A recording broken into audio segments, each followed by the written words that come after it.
Seja muito bem-vindo ao seu Pensando Fácil, a sua terapia semanal. E eu quero aqui já desejar o meu Feliz Natal para você nessa semana de Natal. Como foi o seu Natal? Eu espero que o seu Natal e Ano Novo, já desejando aqui umas boas festas para você. Continuando a nossa nova estrutura do Pensando Fácil com essa forma de te ajudar a ter uma sessão terapêutica.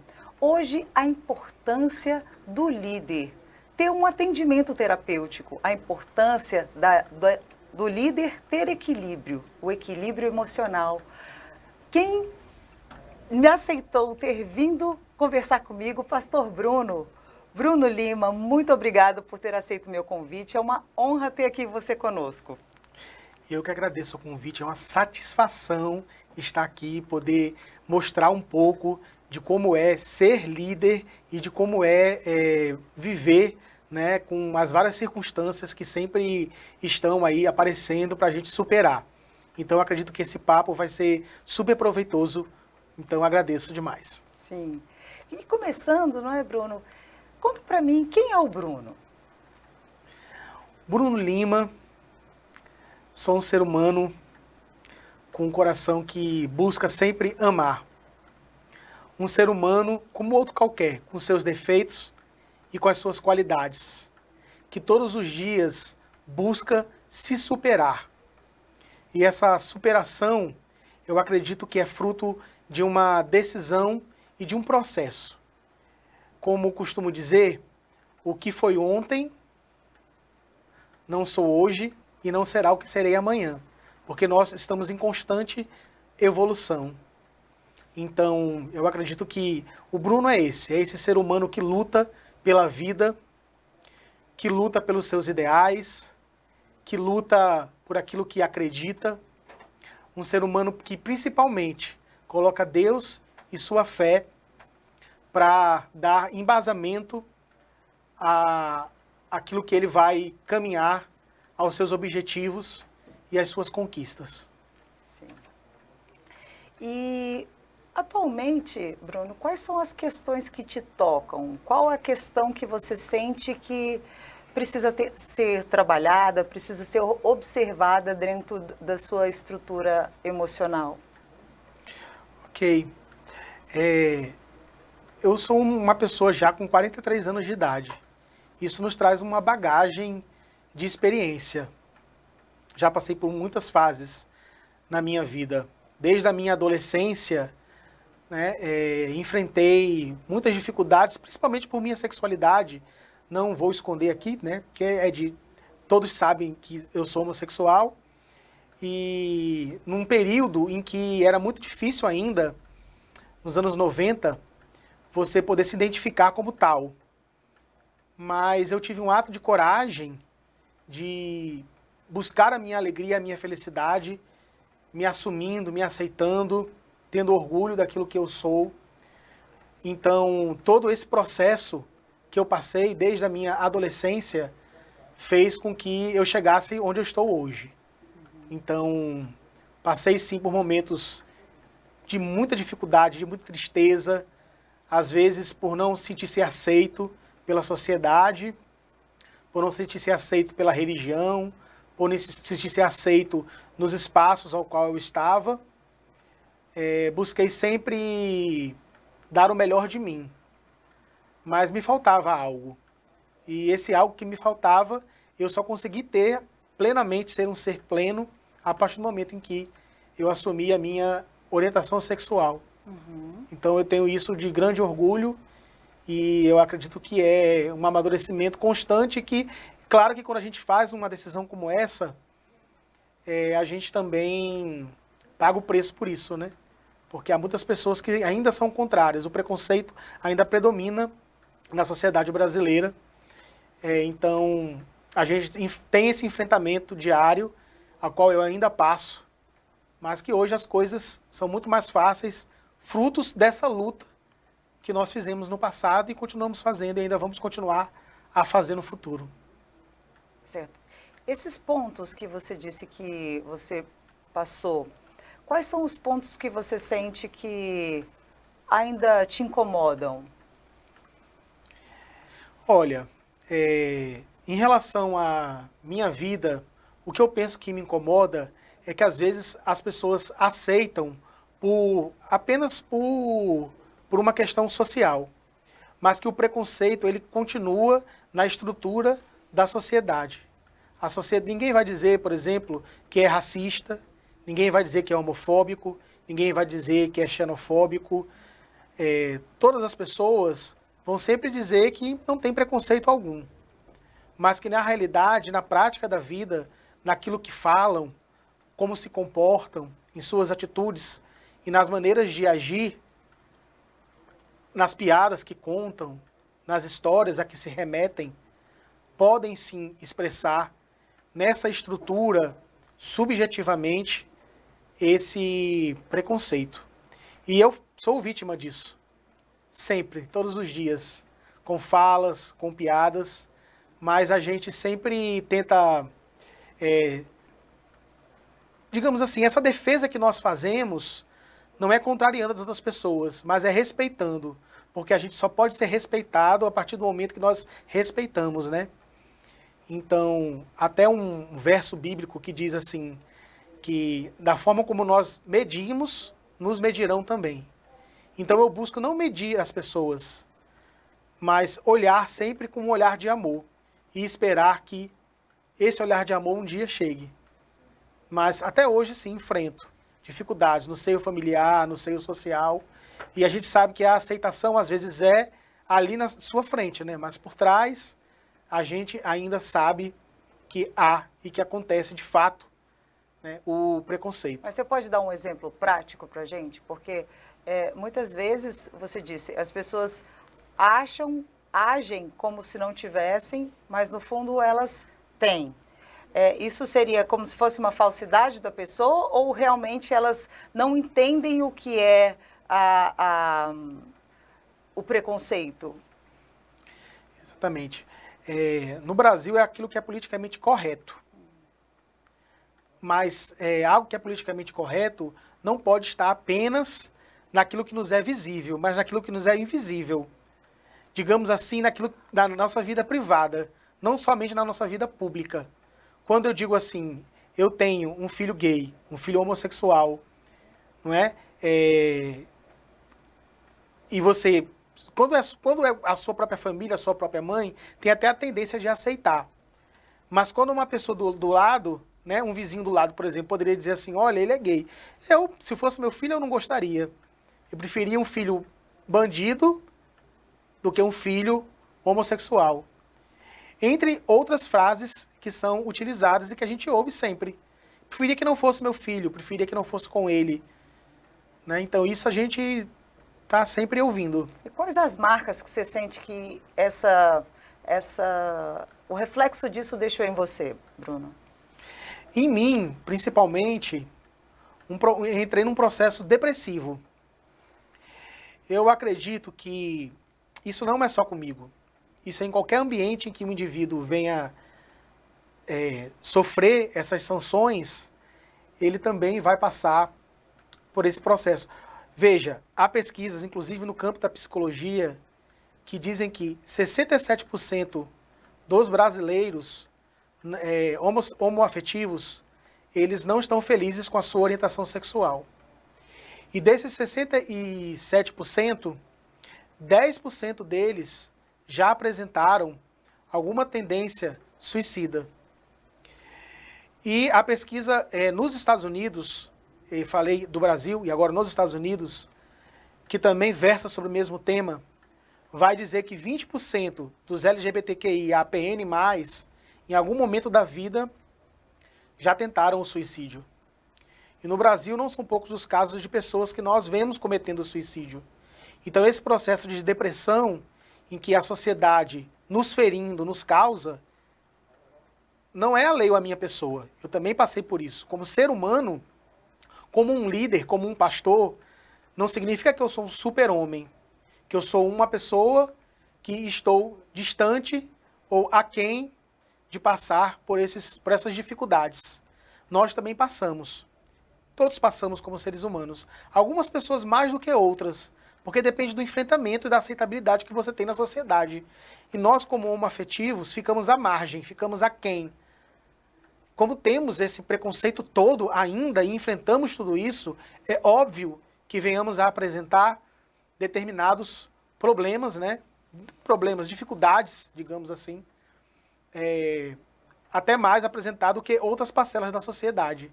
E eu não sou tão diferente, não sou diferente dos demais homossexuais em apresentar isso também.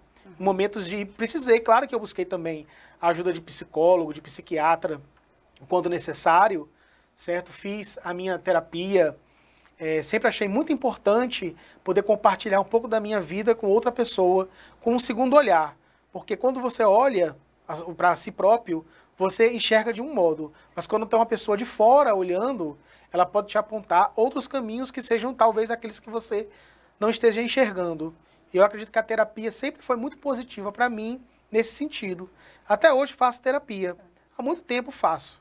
E acredito que será para sempre. Além da terapia, o que mais fez você se tornar essa pessoa forte e um líder, até uma referência que você sempre menciona, né? Ser uma referência, gostar de ser essa referência, utilizar a exposição da sua vida para ser a referência para essas pessoas. Então, fui realmente, dentro da realidade brasileira, né? E evangélica e cristã, um dos primeiros, digamos assim, a dar, né? Eu chamo assim, a dar o grito de guerra, né? Não é nem grito de guerra, não vamos chamar isso de guerra. Vamos trazer para a paz, vamos trazer para o amor. Mas eu fui a dar o grito de liberdade. Vamos trocar a palavra por liberdade. Eu fui o primeiro a dar o grito de liberdade, né? A sair da igreja evangélica e a dizer assim, Deus também tem o direito a ter uma vivência com Deus, também tem o direito a ter a minha espiritualidade. Então, quando eu dei esse passo, quando decidi a fazer isso, a viver a minha religiosidade, sendo evangélico, assim como sou, acreditando em Deus, acreditando no poder de Deus, na força do Espírito Santo, que eu acredito que é essa pessoa que todos os dias está ao nosso lado, nos consolando, porque acredito que essa força é importante para nós vivermos, não é? Ao fazer isso pela primeira vez, os demais homossexuais também me enxergaram como indivíduo, como pessoa, e viram em mim essa liderança. E por isso exerço hoje esse papel, mas é um processo conjunto, né? Eu estou junto com eles no processo, todos nós estamos nesse processo. E esse processo nunca termina. Começou-se um dia e a gente vai se aperfeiçoando. A gente se aperfeiçoa individualmente, mas também coletivamente, no conjunto, com os demais. Essa sociabilidade, ela se faz muito importante. E a vivência na igreja promove a sociabilidade. Antes, nós estávamos exclusos dos espaços das igrejas. Não podíamos ir lá e conviver com as demais pessoas sendo o que somos. Só se usássemos máscaras. Eu usei por muito tempo máscara. Por muito tempo, somente com 24 anos eu vim assumir a homossexualidade, somente com 24 anos eu vim ter minha primeira relação homoafetiva, que até então não vinha ter, quer dizer, foi muito tardio, mas naquela época eu acredito que fosse tardio para muitas pessoas. Não é? Hoje em dia é muito mais cedo, o mundo já está um pouco diferente, né? Então, é isso. Essa experiência que você teve, Bruno, ela chegou a abalar a sua fé ao longo desse processo de sofrimento que você vivenciou? Porque antes de se tornar esse líder forte, às vezes esse sofrimento ele abala o processo de desenvolvimento. Ele abalou a sua fé? Ou te torna mais forte. Sim.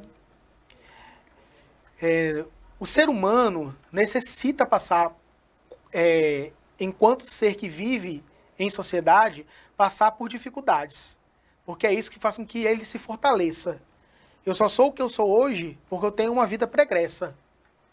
Desafios aconteceram na minha vida para que eu pudesse vencê-los.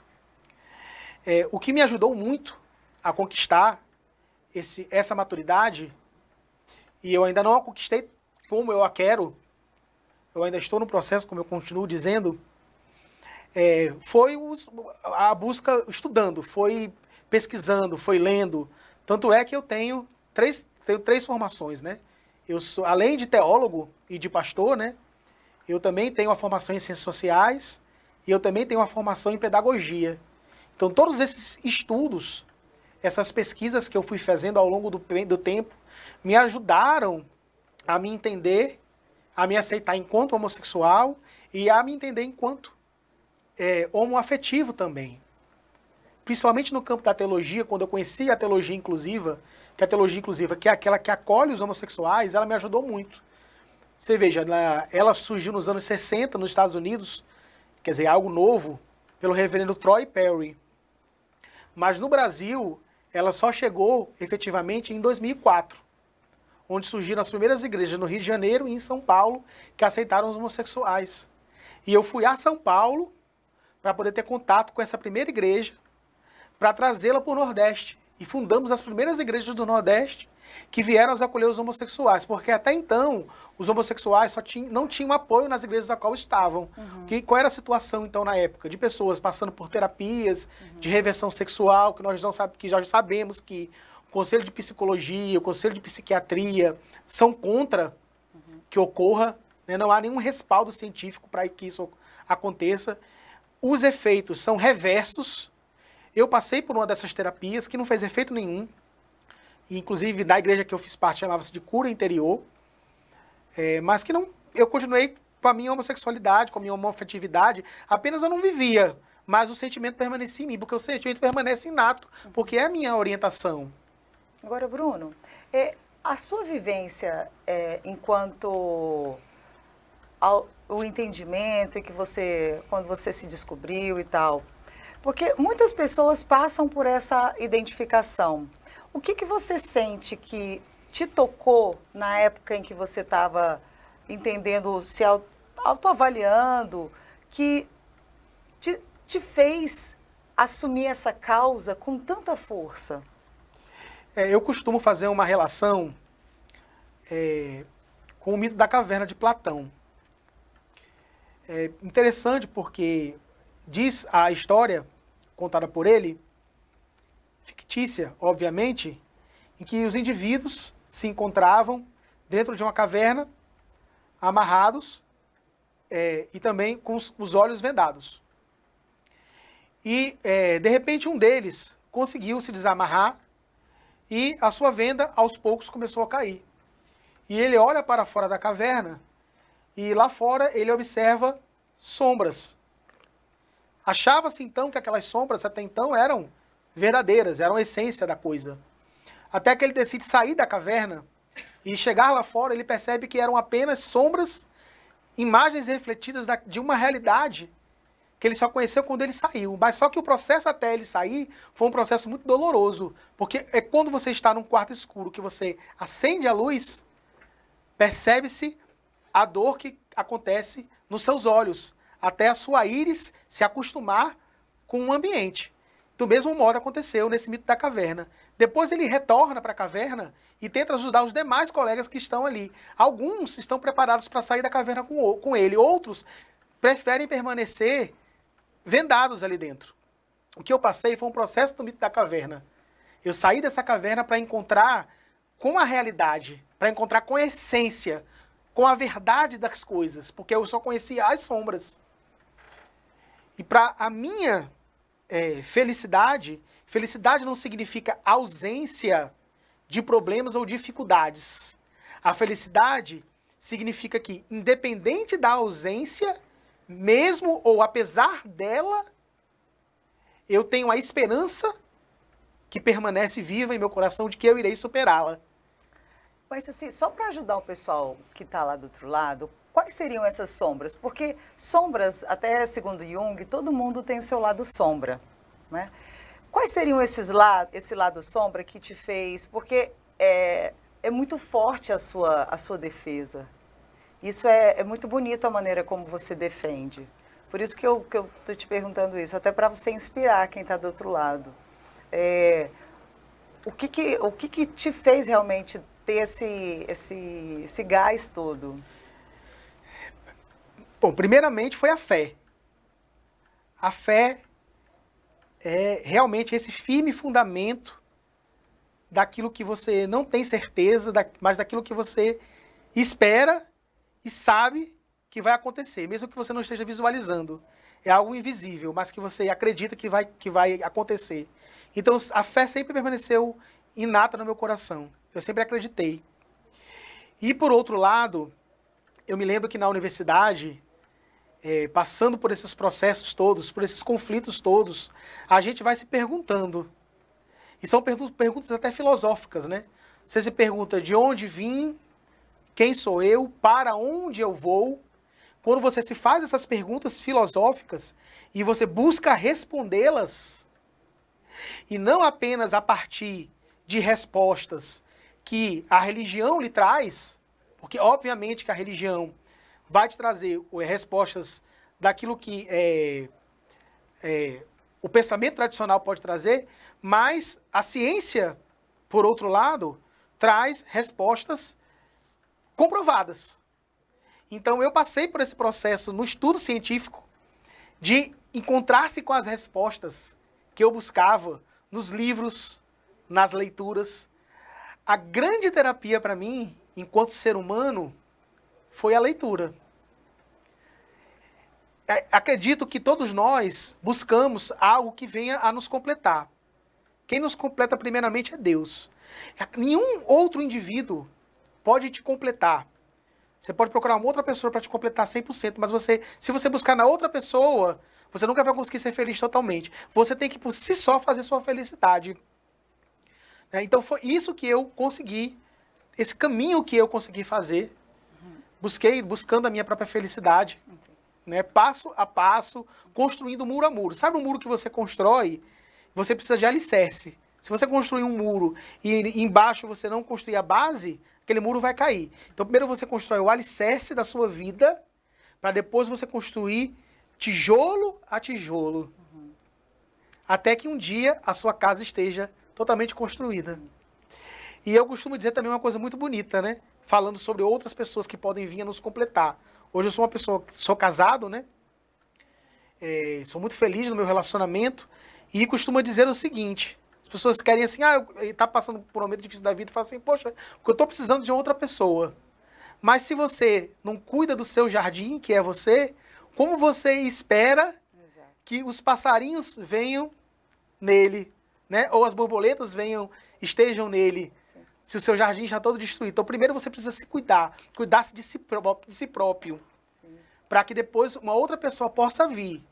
Não para completar aquilo que está te faltando, mas para somar com você, para que você seja mais ainda completo, mais ainda feliz, para que você possa fazer diferença mais ainda na sociedade. A Alone do Pastor é poeta também, gente. Tá apaixonado? E a sua relação com os seus pais hoje, Bruno? Como tá? Você conseguiu harmonizar? Como é que está hoje a sua relação com seus familiares? Minha família, desde o meu nascimento, eu nasci na igreja evangélica. Nasci no Rio de Janeiro, na cidade de Nilópolis. E ainda pequeno vim morar em Natal. Natal estava em período de crescimento, anos 80, década de 80. Meus pais vieram aqui a trabalho. E eu fui criado aqui nessa cidade. Eu me sinto natalense de fato, porque eu só nasci no Rio de Janeiro, mas a minha vida toda vivi aqui. Óbvio que eu volto no Rio para rever os meus familiares. Bom, e meu pai e minha mãe se separaram, eu ainda muito cedo. Eu senti muito a ausência do meu pai. A grande questão com meu pai foi o seguinte. Isso foi bastante difícil para mim, tá? Teve uma época até que ele me falou também essa frase, que ele preferia um filho bandido do que um filho homossexual. Mas teve uma vez que eu falei para ele e depois ele, um dia, por um tempo ele nunca disse que me amava. Foram anos sem dizer que me amava, nunca falou essa palavra. Ele me dizia que me amava de outras formas. Fazendo assim, Bruno, olha, você vai estudar tal coisa para passar em tal concurso. Realmente eu sou uma pessoa muito realizada, muito feliz no trabalho. E meu pai, ele contribuiu muito com isso, para me chegar, porque é uma pessoa muito inteligente, é um servidor público, assim como eu. Ele deu o melhor dele. Ele deu o melhor dele nesse sentido. Depois Já agora, eu já realizado, o homem já feito, é que ele veio dizer que me amava. Minha irmã também é homoafetiva, é lésbica. Eu acredito que quando minha irmã chegou, meu pai, por ela ser filha mulher, tem um grande apego a ela. Minha irmã é advogada, é assumida, né? Lésbica assumida. E aí ele, aceitando a ela, também, por tabela, acabou me aceitando, embora eu primeiramente tenha me assumido como um homoafetivo. Mas hoje minha relação com meu pai passou a ser muito boa. A relação com a minha mãe nunca se perdeu, porque muitas vezes a mãe é a que mais acolhe o filho homoafetivo. Na maioria das vezes, às vezes a família tende a realmente expulsar a pessoa fica sem nenhum apoio. Pode acontecer isso, mas minha mãe me deu bastante apoio emocional, no sentido de estar comigo, né? Em todos os momentos. Inclusive até na fundação da igreja, ela esteve presente comigo, né? Mas sempre alimentando a minha fé. Minha mãe foi a grande promotora dessa fé que eu tenho hoje. Mas meu pai está na igreja, minha mãe está na igreja, em outras igrejas não a minha. Minha família toda está na igreja, né? A grande maioria deles são evangélicos. Né? Eu sou feliz porque todos conhecem a Jesus. Né? Embora a minha expressão de fé hoje, no Jesus que eu acredito hoje, é nesse Jesus que ama a todos. Como diz a própria palavra no Evangelho de João, que todo aquele que aceitar a Jesus será salvo. Então, é todo mundo, independente da orientação sexual. Ele não diz assim, os heterossexuais, mas todos, seja homem, mulher, independente de raça, de cor, de idade, de sexualidade, Deus aceita e acolhe. Não é? Então, Deus me acolheu nessa fé. E hoje eu me sinto mais acolhido também pela minha família. Mas foi todo um construto, toda uma história. Né? Eu tive que vencer cada etapa. Não pude desistir. Sim. Tem muitas pessoas, eu quero deixar essa mensagem, né, para as pessoas que desistem. Não desista. Acredite no amor de Deus, acredite que Jesus Cristo está do teu lado. Não perca a esperança, não perca a fé. Busque a Deus acima de todas as coisas. Ame ao teu próximo como a ti mesmo. Esse é o maior mandamento de Jesus. E busque estar próximo de pessoas que te amam também. Que com o tempo as coisas vão melhorar. E esse não desistir é em todos os aspectos. Nós temos que ter muita garra, lutar muito. Sim. E nessa luta eu tive que, para mim identificar, para mim poder me assumir, eu também tive que estudar, eu também tive que passar num concurso público, eu também tive que ser uma pessoa que conquistei. Até para fundamentar emocionalmente o que você queria se posicionar. Para a gente se posicionar, para fazer escolhas, você tem que estar bem fundamentado, né? Exatamente. Mas eu quero deixar o pessoal curioso, porque essa conversa está muito boa, Bruno. A sessão vai continuar já já. E eu quero que você fique esperando aí. Me aguarde, a sessão continua já já.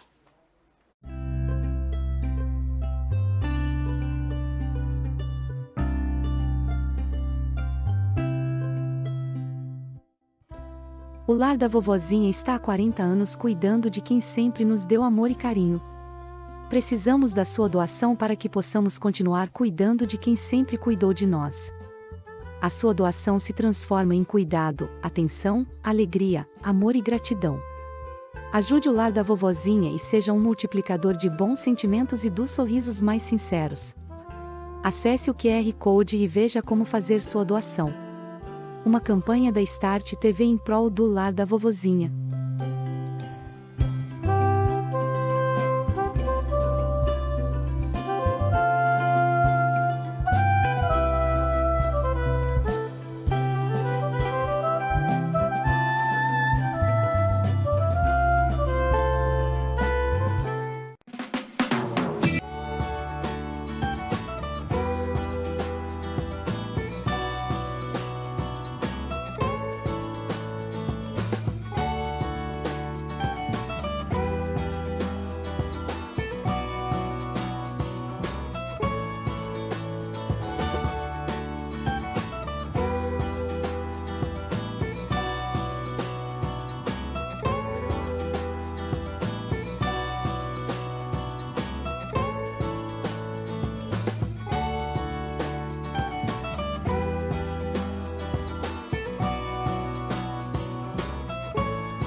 Moura Supermercado oferece qualidade, preço baixo e muita variedade de serviços em um só lugar. Ofertas todos os dias da semana. Moura Supermercado, Rua Lagoa de Jacomã, Central Parque 03, Extremóis. Faça sua compra pelo delivery 981 59 2729. 981 59 2729. Moura Supermercado, o supermercado da economia. E estamos de volta ao seu Pensando Fácil, sua terapia semanal. E hoje com o queridíssimo Bruno Lima, o líder, a liderança, o equilíbrio da liderança. E a gente falou no primeiro bloco sobre os desafios de ser líder, os desafios da caminhada dentro de uma relação homoafetiva, dentro das dinâmicas que são próprias da vida do Bruno, que ele vai continuar agora, não é, Bruno? Então, agora nesse segundo bloco, falar um pouquinho mais das questões emocionais. Aqui, enquanto a gente estava no intervalo, nós falávamos das questões emocionais relacionadas à comunidade propriamente dita. Você acredita que a comunidade é uma comunidade que se apoia de uma maneira geral? Sim. Como qualquer grupo, Sim. há divergências, Sim. há correntes e diferenças, Sim. há embates. Sim. Mesmo dentro da igreja, ou das igrejas, das diversas igrejas, né? Vejamos, hoje no Brasil, das igrejas inclusivas e progressistas, que são aquelas igrejas que acolhem os homoafetivos, são 58 denominações que se distribuem em 218 templos, igrejas, né? Há divergências de pensamentos, há conflitos entre pessoas, entre pastores. Eu acredito que até necessitaria mais de união, de mais diálogo, de mais amor, de mais debate. Mesmo, né? Uma disposição de estar em equilíbrio, porque às vezes é uma falta de conversa mesmo, da gente estar disposto a criar uma convergência, não é, Bruno? Exatamente. Eu acredito que hoje a grande sacada é esse diálogo interreligioso, é aquilo que nós buscamos, porque nós não podemos estar focados só numa forma de expressão de fé. As diversas expressões de fé devem dialogar para o bem comum. E esse bem comum, ao qual nós falamos agora, não posso deixar nesse momento de citar o Papa. Porque o Papa, nesse momento, toma uma grande atitude em meio à Igreja Católica Romana, em permitir que os padres eles deem a bênção aos casais homoafetivos. Essa bênção está equiparada à bênção também dada aos casais em segundo casamento. Apesar de não ser o sacramento do casamento em si, mas já é um grande passo na história. Porque nem tudo a gente conquista de hoje imediatamente. Tudo a gente vai aos pouquinhos galgando, e eu acredito que o futuro que nos espera é muito melhor do que o passado, né, em qual nós lutamos. Veja, a Igreja Católica pediu perdão pelo que fez com os negros.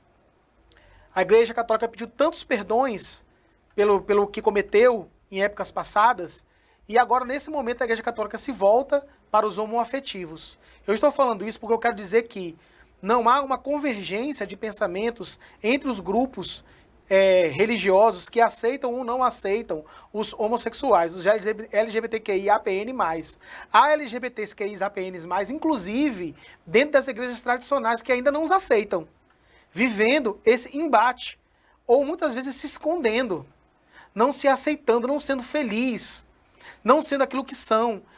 Há uma forma também de dizerem para essas pessoas que elas, se são homossexuais e se não podem mudar essa sexualidade, que deveriam ficar castras, se não poderiam se relacionar com outras pessoas. Mas nem todo mundo nasceu para ser aquilo que a Bíblia chama de eunuco, né, de pessoas que vivem só para a obra e que não têm o seu parceiro. Nós dependemos, às vezes, de outra pessoa para estar ao nosso lado, para caminhar juntos, né? Para dar as mãos e caminhar juntos. Então, nesse contexto, nós estamos hoje, dentro do Brasil, debatendo esse tema da inclusão homoafetiva nos diversos espaços. Sejam eles dentro das igrejas, eu não vou falar igreja porque são igrejas, é na igreja católica, é na igreja evangélica, é na igreja protestante, é na igreja pentecostal, é na igreja tradicional, são várias vertentes de igrejas, não é? De pensamentos, é na própria igreja católica, que é uma corrente progressista, e essa corrente progressista, ela tende a aceitar os homossexuais, inclusive há paróquias onde os padres eles fazem esse acolhimento homoafetivo. Há igrejas, por exemplo, que aceitam os transexuais, porque, inclusive, hoje no Brasil, os transexuais podem modificar em suas carteiras de identidade, né, os seus nomes, colocarem ali os nomes sociais deles, né, e até não deixar mais o sexo masculino, mas o sexo feminino. Então, isso é possível de se fazer para que essas pessoas possam adequar-se socialmente à identidade que eles têm, do gênero ao qual eles se sentem que fazem parte. Você acha que isso acontece na escola também? Então, Na isso... faculdade? Exatamente. Um grande desafio é porque há 3 pilares dentro da nossa sociedade, né? Das sociedades como um todo, né? Esses são braços da sociedade, são aparelhos da sociedade, né? Até tem um autor chamado Althusser, das ciências sociais, da sociologia, que ele vai chamar de aparelhos ideológicos do Estado, porque ele acredita que essas instituições são aquelas que vão trazer a determinar a cultura, as regras, os costumes, os valores das pessoas, dos grupos sociais, dos indivíduos. E são eles 3. A igreja, a família e a escola. Os homossexuais estiveram, por muito tempo, e até ainda estão, exclusos dos 3 espaços. Porque você veja, se um transexual dentro de uma escola não pode frequentar o banheiro do sexo que ele se identifica dentro de uma escola, ele tem que usar do sexo biológico dele, que não necessariamente aquele que é o sexo psicologicamente ao qual ele se identifica, né, mentalmente ao qual ele se identifica, então isso já traz um transtorno para ele, já é uma forma de exclusão, já é excluído ali. Estou dando só um exemplo, um caso. Aí na sua família também não é aceito, por questões religiosas, por dogmas, por tradição, por pensamento tradicional, é excluído pelo seio familiar. Não é? E a igreja, que deveria também acolher, também os rejeita. Então essas pessoas ficam totalmente à margem da sociedade. Não há nenhuma instituição que acolha essas pessoas. Mas hoje a gente já tem muitos estudos e a comunidade LGBTQIA+, está na militância, na afirmação dessas questões para que os direitos sejam iguais, né? Sejam equiparados dos heterossexuais aos homossexuais e o direito de acolhimento também. E isso perpassa pelo quê? Perpassa para que a escola seja mais inclusiva, para que as famílias compreendam e acolham os homossexuais. Imagina que se um filho, no processo de que ele se aceita, desde quando ele nasceu, que se ele se identifica como homossexual, a família, não há problema quanto a isso, aquele indivíduo só tem sucesso para acontecer na vida dele, né? Ele tem tudo para dar certo na sociedade. Vai ser muito mais difícil se a família não aceitar, né? E quando a religião também tem esse papel que é importante na sociedade, também acolhe esse indivíduo, mas não para alterar a sexualidade desse indivíduo, a orientação sexual, porque não há possibilidade de alteração sexual. Veja, o que nós temos que fazer é o contrário, é adequar, é aceitar a nossa sexualidade. Nesse processo de aceitação é que podemos de fato ser felizes, porque não há alteração da orientação. Nós vamos nos frustrar se continuarmos insistindo na alteração da sexualidade. Eu conheci diversos homossexuais que tentaram essa alteração. Porque eu estou em igrejas inclusivas e encontrei com vários testemunhos, pessoas que passaram anos fazendo orações dentro de igrejas que não os aceitavam, buscando aceitação de família. Muitos se casaram com o sexo oposto, mas não gostavam do sexo oposto, fez aquilo por obrigação, não foram felizes, e passaram pelas terapias de reversão, não foram realmente revertidos. E a gente percebe que hoje, sendo aceitas, essas pessoas se aceitando, são muito mais felizes, sim, são muito mais alegres, muito mais completos como indivíduos, como seres humanos.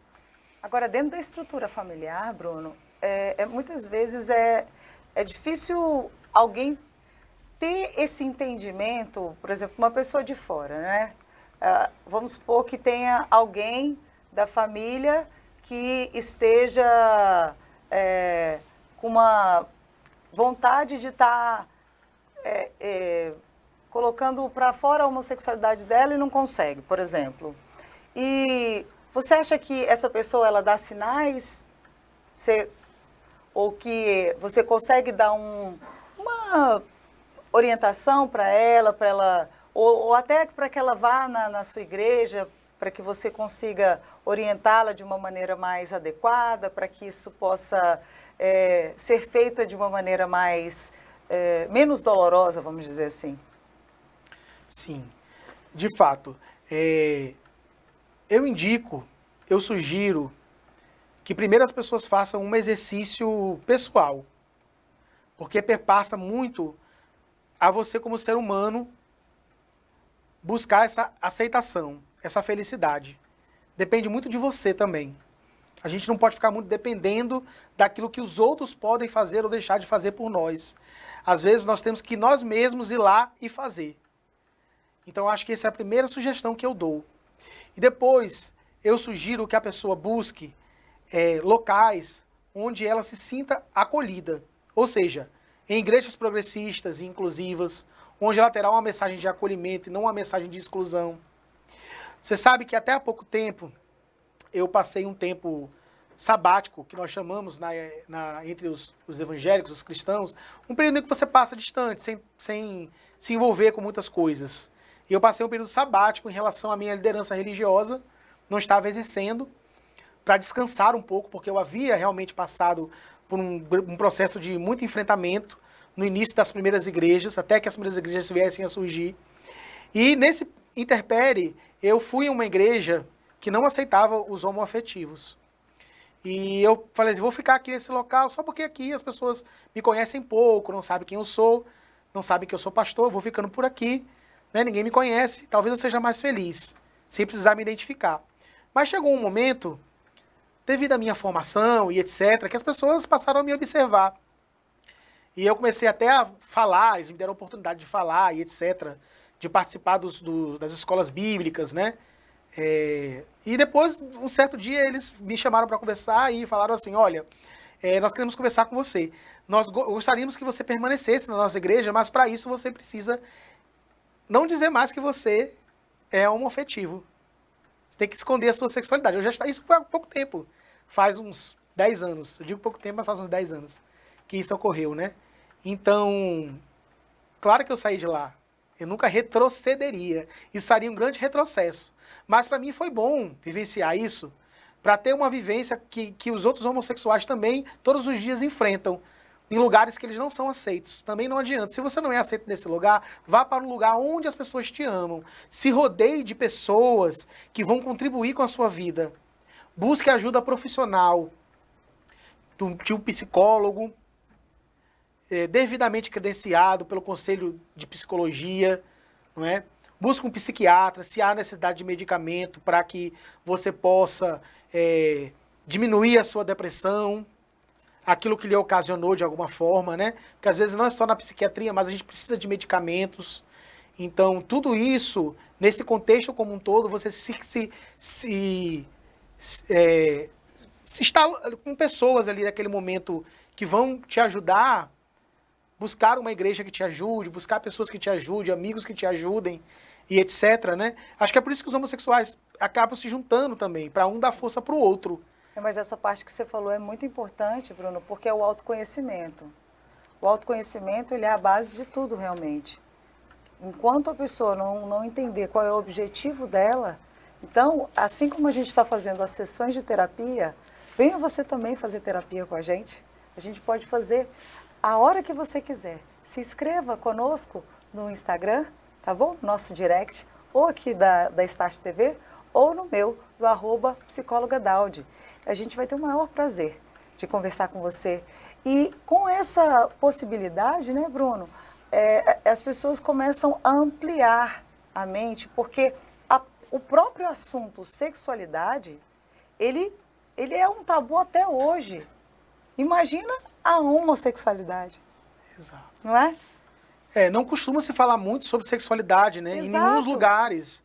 Inclusive, quando falamos no contexto da educação, no contexto pedagógico, né? Nem existe uma disciplina que se fale sobre sexualidade dentro das escolas. O máximo que nós temos é a disciplina biologia, que vai ter um momento lá da 7ª série, um momento no ensino médio, onde você vai ver os métodos contraceptivos e etc. Mas para falar sobre as relações mesmo em si, de forma mais aberta, não há isso. Então as pessoas acabam buscando informações em fontes não adequadas. E hoje em dia as fontes são muitas, os fake news estão aí. Mas eles mais desinformam do que informam. Então nós temos que nos preocupar com que fontes nós estamos nos informando.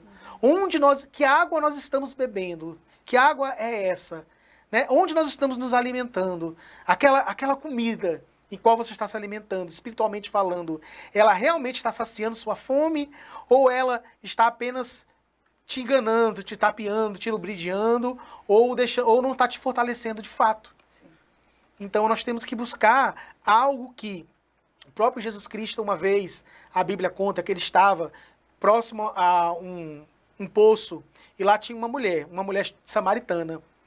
E é interessante chamar samaritana, primeiro porque ela era uma mulher e havia o preconceito contra as mulheres, e segundo porque ela era samaritana e Jesus Cristo era judeu, e havia um cisma entre os judeus e os samaritanos. Então, de modo algum, Jesus Cristo poderia se reportar a ela, por ela ser mulher e por ela ser samaritana. Mas Jesus Cristo chegou a esse poço e falou assim, olha, se você me pedir, ela estava tentando tirar a água, e ele falou, se você me pedir da água que eu tenho a lhe dar, eu vou te dar essa água e nunca mais você voltará a ter sede.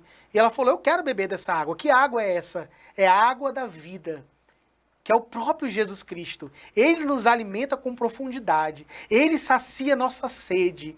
Ele nos transforma.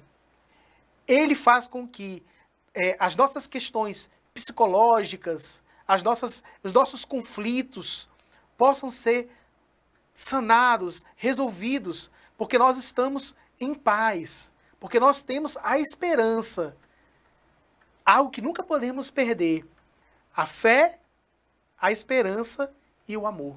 Então essa é a grande sacada do equilíbrio do líder, né? A fé e a esperança, né? Principalmente um líder que tenha a expressão ao qual eu acredito, que é essa expressão que ela acontece a partir da pessoa de Jesus. Sim. É em Jesus Cristo que eu acredito que o mundo deve ser enxergado. Uhum.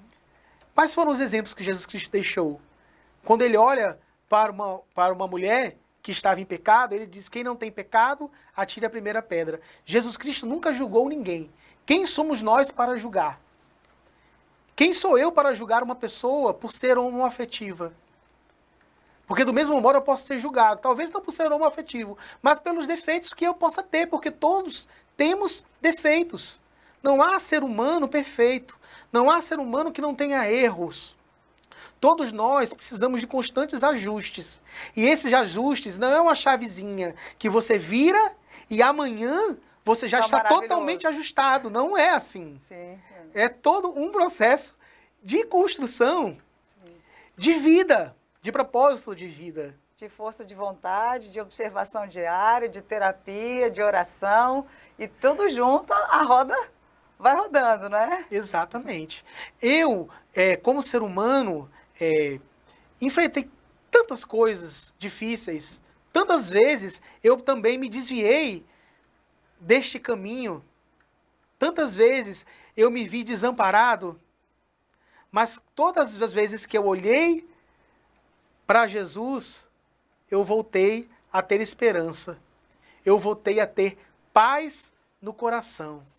Por isso que eu nunca me afastei da presença dele. Porque ele, esse processo de meditação, de estar nele e dele estar em mim, na pessoa do Espírito Santo, é que faz toda a diferença ao fim das contas. E com essa mensagem linda, a gente encerra o programa de hoje sobre liderança e equilíbrio. E ninguém melhor do que Jesus para dizer sobre equilíbrio, não é? E eu quero agradecer a sua presença, Bruno, pela sua disponibilidade, pela sua simpatia, suas considerações finais. Olha, quero dizer para você que se encontra com o coração aflito, assim como um dia me encontrei, você que talvez já tenha olhado para um lado e outro, não tenha encontrado um sentido de viver, faça como eu. Venha ser feliz na pessoa de Jesus Cristo. Ele tem tudo para lhe dar, para te fazer um ser humano melhor. E isso ele vai fazer no amor. É uma mensagem de amor, é uma mensagem de solidariedade. Conte comigo. Se precisar falar comigo, coloco aí à minha disposição. Podem falar, minhas redes sociais também já foram divulgadas, meu Instagram. Vocês podem entrar em contato. Também estou à total disposição de todos vocês para uma conversa, para um diálogo, para quem sabe você vir ao gabinete pastoral e também ouvir uma mensagem de consolo e receber uma oração que lhe traga paz. Então que Deus abençoe a todos nós, em nome de Jesus. Amém. Ainda mais nessa última semana do ano, que você tenha um 2024 abençoado. E você que ainda não se inscreveu no nosso canal, se inscreva no nosso canal, deixe o seu like e ative o sininho para você receber as notificações toda vez que a gente for começar os nossos programas. Quero agradecer a sua presença, a sua audiência e esteja comigo na próxima quinta-feira no seu Pensando Fácil, que é a sua terapia semanal. Um beijo e feliz ano novo!